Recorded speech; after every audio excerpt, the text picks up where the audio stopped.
This is NDTV, and you're watching Classics.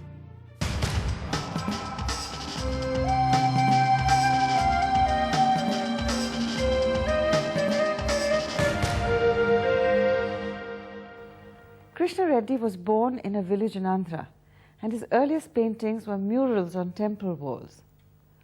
From Madanapalli, he went to Santiniketan to study art. The philosopher J. Krishnamurti helped him to go to London, and there he worked with the famous sculptor Henry Moore. He went on to Paris, where he worked with the Russian sculptor Zadkine, and counted among his friends great artists like Giacometti, Miro, and Brancusi. Then into his life came S.W. Hayter, the founder of Atelier 17, who's considered the father of printmaking. Krishna Reddy first worked under Hayter and then alongside him as co-director of Atelier 17. In 1976, he moved to New York, and he's lived there ever since with his wife Judy Bloom, also an artist.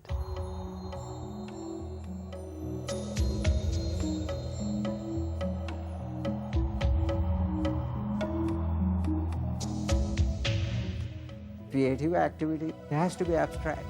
It cannot be a scientific means. It's a dream. And I think artists should dream.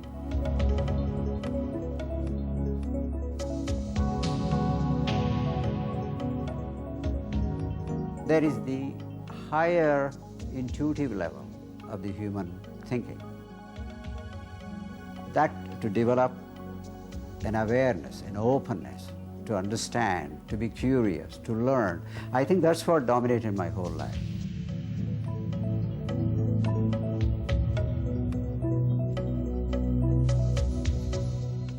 Art cannot be, like a scientist, artist is not a logical person. This is vague. I cannot explain to you scientifically. There is no measure in this. It's an experience. You dream, and then you wake up. Everything seems to be very strange.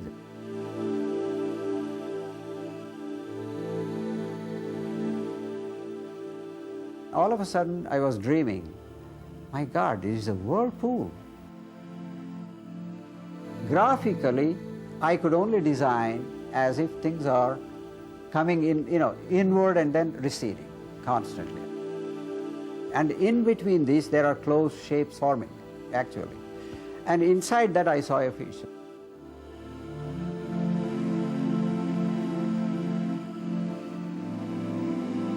I'm very curious about a fish. In art, you want to see a visual form, which is a fish.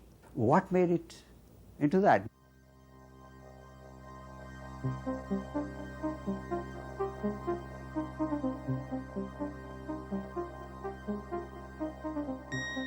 You see, if it is only living cells, those cells must be doubling each time, endlessly.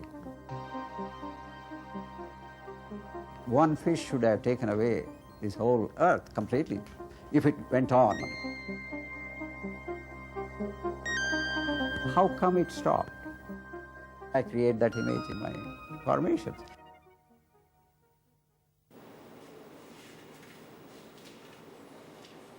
He comes from the agriculture family near Chittoor.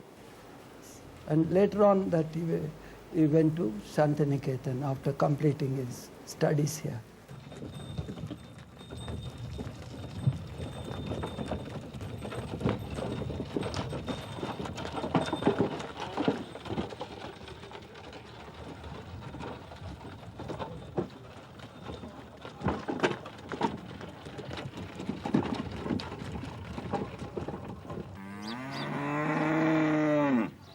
Chittoor, for instance, from the village to the town, there was a lot of interest in art. When they saw a young person doing art, they adored this person.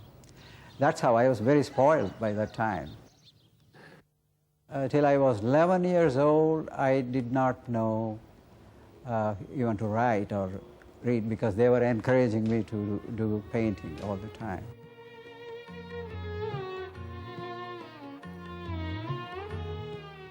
Studied painting under Nandalal Bose, studied sculpture under Ram Kinkar, and He had a very eventful career at Santiniketan, and he still feels that among his various formative influences, Santiniketan stands out.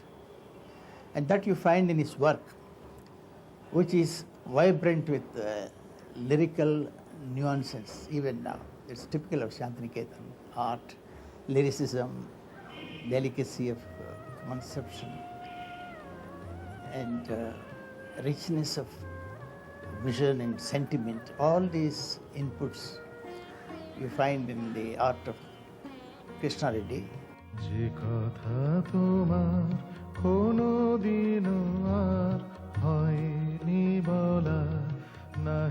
In Santiniketan, I was drawing the flower in a tree. We are actually following nature constantly. It was a hot day. I was continuing to draw these flowers because I wanted to understand more and more. Nandalal was passing by. He said, "Look, I know you are working hard, but you are still on the surface. Continue. Maybe the tree will receive you, take you in, slowly if you perceive, otherwise it will throw you out." At the moment, I couldn't really grasp it completely. Today I see what he meant exactly. In the sense, it's not the surface alone. There is a wholeness to everything you are looking at nature.